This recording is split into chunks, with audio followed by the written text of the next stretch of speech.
The council chamber fell silent as Commander Vrel of the Kateric Empire placed both primary appendages flat against the obsidian table. His crimson eyes swept across the gathered representatives, each one a master of warfare from their respective worlds.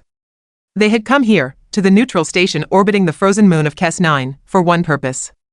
To end the human problem.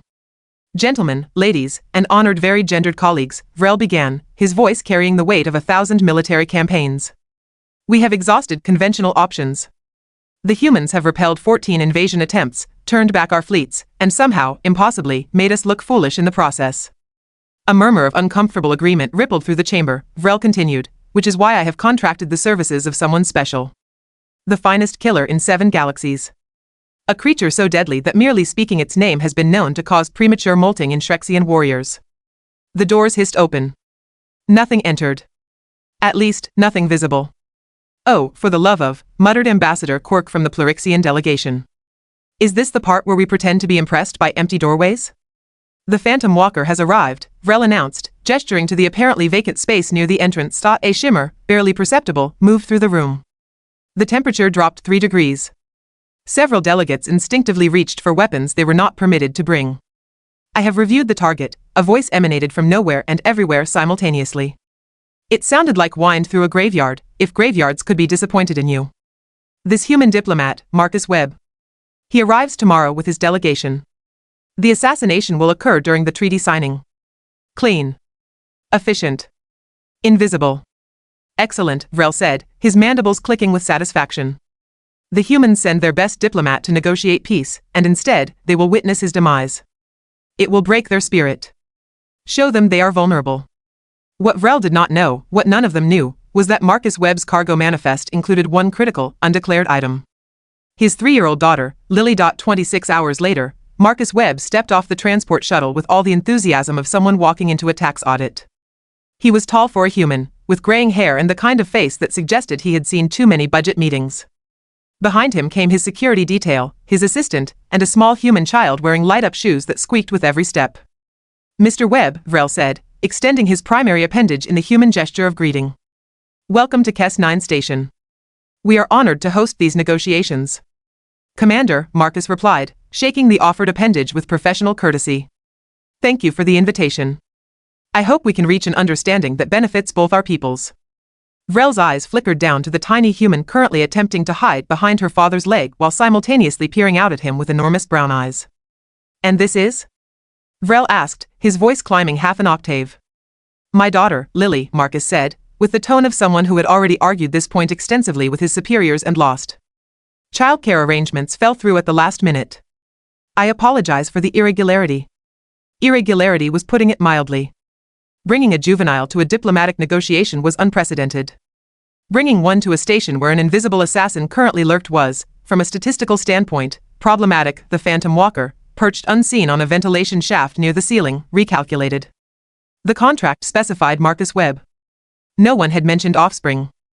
Children complicated everything. They were unpredictable, loud, and had an unfortunate tendency to wander into the line of fire. Still, a contract was a contract.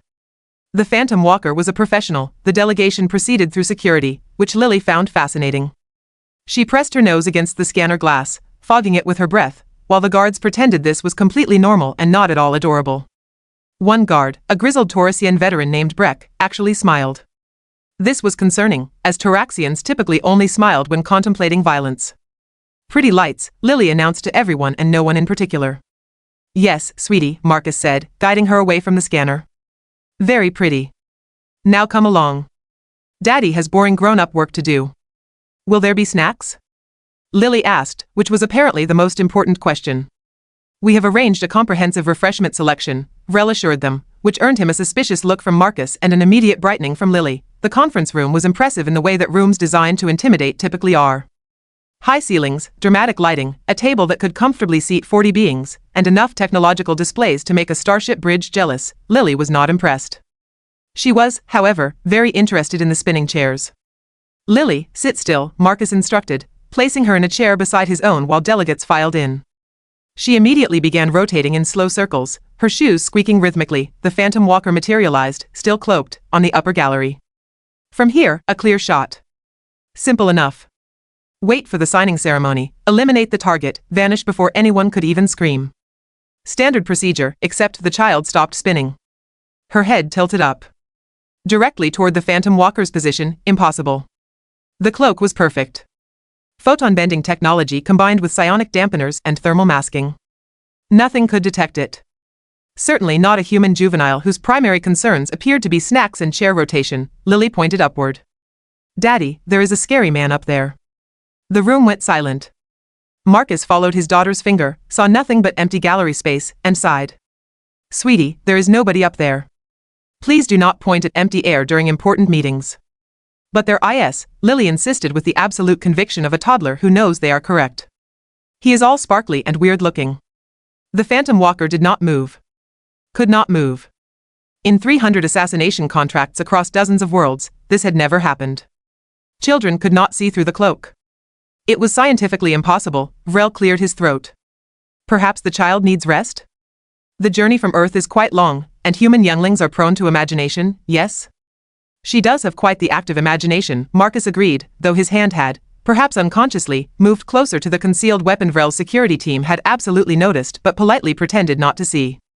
He is moving now, Lily announced helpfully. Going behind the big pole thing.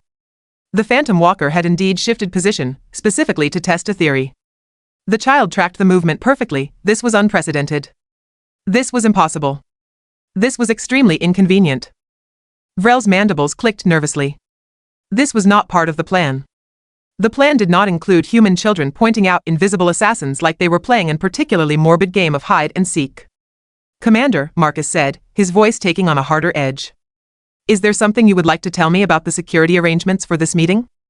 I assure you, our security is comprehensive, Vrel said, which was technically true, just not in the way Marcus was hoping to hear. Lily had lost interest in the upper gallery and was now investigating the refreshment table. She stopped in front of a crystal bowl filled with Plerixian gelatin spheres. Her hand reached out. Lily, no, Marcus called. We talked about not eating random alien food. But they are squishy, Lily protested. Extremely poisonous to humans, Vrel added quickly. As in, immediately fatal. Lily withdrew her hand with impressive speed for someone who moments ago had been prepared to commit culinary suicide. The Phantom Walker observed all of this with growing concern. The child was clearly some kind of genetic anomaly. Perhaps humans had developed new sensory capabilities. Perhaps this was some kind of elaborate trap. Perhaps the universe had simply decided that today was a bad day for professional assassination. Ambassador Cork leaned toward Vrel and whispered, "Did you know the child would be here?" Obviously not, Vrel hissed back. Do you think I planned for a tiny human with apparently supernatural detection abilities to derail an extremely expensive assassination contract? Fair point, Cork conceded. The Phantom Walker made a decision. Abort, reassess, return when the variable had been removed. But as it began to retreat toward the ventilation shaft, Lily's head snapped around again. Oh, he is leaving now. Bye-bye, sparkly scary man. She waved. The Phantom Walker, professional killer, veteran of countless missions, feared across multiple star systems, paused. And then, for reasons it would later struggle to explain, waved back. Lily giggled, delighted. Marcus stood up. Commander Vrel, I am going to ask you one more time. What, exactly, is going on in this station? Vrel's expression suggested he was experiencing what humans might call an existential crisis mixed with a severe case of buyer's remorse. The treaty negotiations had not even officially begun, and already, everything was falling apart. Commander Vrel made a decision that would either save his career or end it spectacularly. He activated his personal communicator and spoke 2 words that changed everything. Abort mission. The Phantom Walker, halfway through the ventilation shaft, stopped. The voice in its neural implant was clear, unwelcome, and technically violated their contract terms. Negative, the assassin replied through encrypted channels. Contract is active. Payment received. Payment will be doubled for immediate withdrawal, Vrel transmitted back, his crimson eyes never leaving the tiny human who was now attempting to build a tower out of data tablets. Lily, those are not toys, Marcus said, confiscating the tablets while maintaining eye contact with Vrel. Commander, my patience is running remarkably thin. Start talking, or we are returning to our shuttle immediately. Vrel's mandibles clicked rapidly, a sign of extreme stress among his species. Around the table, other delegates were beginning to shift uncomfortably. Ambassador Quirk had gone a fascinating shade of purple, which in Plerixian physiology indicated either arousal or terror. Given the context, probably terror.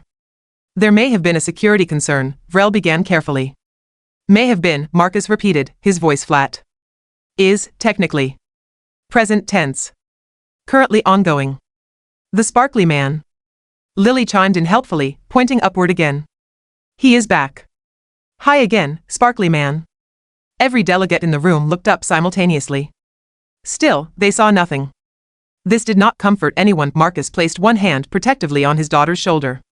Lily, sweetheart, I need you to stay very close to Daddy right now, okay? Okay. Lily agreed with the cheerful compliance of someone who had absolutely no idea how much danger everyone was potentially in. The Phantom Walker assessed the situation from its position near the ceiling. This was now officially the strangest contract in its entire career. The target was aware something was wrong. The child could somehow track every movement. The employer was attempting to cancel mid-mission. And somehow, the tiny human kept waving. Triple payment, Vrel offered desperately. Plus discretionary bonus. In the Phantom Walker's earpiece, its handler's voice crackled to life. Command suggests accepting the amended terms. This situation has become complicated. Complicated was an understatement. The Phantom Walker had fought war beasts, dodged planetary defense systems, and once infiltrated a fortress built inside a black hole's event horizon. None of that compared to the psychological warfare of a 3-year-old pointing out your exact location every 15 seconds. He is moving again, Lily announced. Going toward the big window now. Marcus turned to face the indicated direction, his hand now openly resting on his concealed weapon. Whoever you are, whatever you are, I strongly suggest you make yourself visible before this turns into a diplomatic incident that starts a war. It would not start a war, Vrel muttered, then realized he had said that out loud. I mean, theoretically. In a hypothetical sense. Not helping, Commander, Ambassador Quirk whispered urgently. The Phantom Walker had precisely 3 seconds to make a decision that would define the rest of this mission. Continue and risk unknown variables with the child. Accept the cancellation and damage its professional reputation. Or do something completely unprecedented. IT chose option 3. The air shimmered. The cloak deactivated. And standing before the assembled delegates was a figure that should not exist. 0.7 feet tall. 4 arms. Skin that appeared to absorb light rather than reflect it. Eyes that glowed with internal bioluminescence. The Phantom Walker was a genetic masterpiece, engineered specifically for killing, created by a civilization that no longer existed. Hello, small human, the Phantom Walker said, its voice no longer modulated through speakers but raw and unexpectedly gentle. Hi. Lily said, waving both hands enthusiastically. You are very tall. Are you a robot? I am not a robot. Are you a monster? That depends on perspective. Marcus had drawn his weapon, though he had not yet pointed it at anyone specific. Someone explain what is happening right now, or I swear I will shoot first and file incident reports later. Vrel stood, raising both primary and secondary appendages in a gesture of peace. Mr. Webb, I owe you an explanation and an apology. We contracted this individual to eliminate you during the treaty signing. The room erupted. Delegates stood, shouted, activated personal shields. Security personnel rushed in, weapons drawn. Lily remained seated, swinging her legs and humming a tune that sounded suspiciously like a popular Earth children's show theme. You contracted an assassin, Marcus said slowly, each word carefully measured, to kill me during peace negotiations that you invited me to attend. When you phrase it that way, it sounds terrible, Vrel said weakly. How else would I phrase it? More diplomatically? Marcus laughed. It was not a happy sound. It was the laugh of someone who had spent 6 weeks traveling through space, dealt with impossible childcare logistics, and just discovered the treaty negotiations were actually an elaborate murder plot. Commander, when we return to Earth, my report is going to be fascinating reading.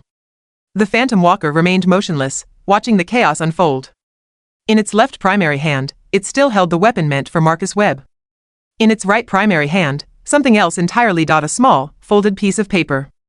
Lily had somehow slipped it into the assassin's grip during one of her pointing sessions. How she had managed this while the cloak was active remained a mystery. The Phantom Walker unfolded the paper. It was a drawing, executed in the crude style typical of human children. 2 stick figures, one large and one small, holding hands. Above them, a yellow circle with radiating lines. The sun. A simple representation of happiness. At the bottom, in wobbly letters, someone had helped Lily write, friends. The Phantom Walker stared at this drawing for approximately 4 seconds. Then it made another decision. The contract is void, the assassin announced, its voice cutting through the chaos. I am returning all payments, accepting no cancellation fee, and declaring this mission permanently abandoned. Vrel's mandibles stopped mid-click. You are what? Leaving. Immediately. This station. This sector. Possibly this galaxy. But the contract terms, Vrel protested weakly, include provisions for circumstances that compromise professional integrity, the Phantom Walker said, carefully folding the drawing and placing it in a concealed storage compartment. This situation qualifies. Lily beamed. Are you leaving? Will you come back and play? The Phantom Walker looked down at the small human who had single-handedly derailed an assassination through the simple expedient of being able to see invisible things and possessing weaponized friendliness. Perhaps, the assassin said. When you are older and less terrifying. I am not scary. Lily protested. You are the most frightening thing I have encountered in 300 missions. Marcus slowly lowered his weapon, though he kept it readily accessible. So, to be absolutely clear, the murder attempt is cancelled? Comprehensively cancelled, the Phantom Walker confirmed. And you are leaving? With considerable speed. Good talk. The Phantom Walker moved toward the exit, then paused. It turned back to face Vrel and the assembled delegates. A word of advice, from someone who specializes in ending lives. Do not make enemies of humans. They are individually irrational, collectively unpredictable, and apparently breed offspring capable of perceiving hidden assassins through military-grade cloaking technology. This species will either befriend you or destroy you, and you will not see either option coming. With that, the Phantom Walker reactivated its cloak and vanished. Lily waved at the empty space. Bye-bye. Come visit again. Silence descended on the conference room. It was the kind of silence that occurs when everyone present realizes they have collectively made terrible decisions and now must figure out how to salvage the situation. Ambassador Quirk cleared his throat. So, about those treaty negotiations? Marcus sat down, pulled Lily onto his lap, and looked at Vrel with an expression that suggested the commander's life expectancy had recently become a topic of negotiation. Commander, we are going to renegotiate these terms. And they are going to be very, very favorable to Earth. Because otherwise, my incident report goes public, and I suspect your government would prefer that does not happen. Vrel's shoulders sagged. Understood. Also, you are personally going to apologize to my daughter for trying to murder her father in her presence. I am deeply sorry, small human, Vrel said, with genuine remorse. It is okay. Lily said brightly. Everyone makes mistakes. Daddy says that all the time. 6 hours later, the treaty was signed.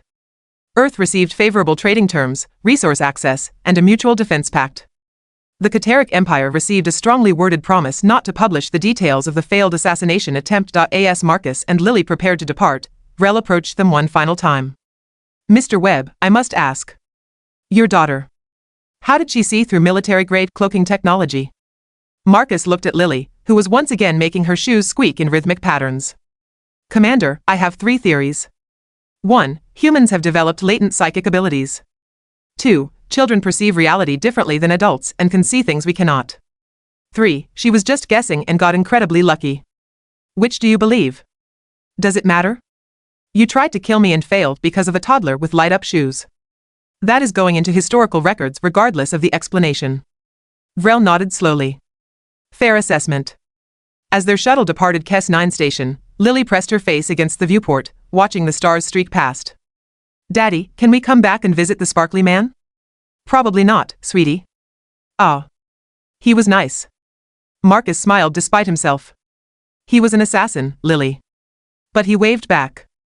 Somewhere in the depths of space, aboard a ship running silent and dark, the Phantom Walker sat alone in quarters designed for solitude. On the wall, held in place by magnetic strips, was a child's drawing of 2 stick figures holding hands. Professional killers were not supposed to keep mementos. Professional killers were not supposed to have feelings about targets, failed contracts, or human children with impossible abilities, but the Phantom Walker had learned something important during this mission. Humans were terrifying not because of their weapons, their technology, or their military capabilities. They were terrifying because they could turn an assassin into a friend with nothing more than a crayon drawing and a wave. The galaxy was not ready for that kind of power, and maybe, just maybe, that was exactly as it should be.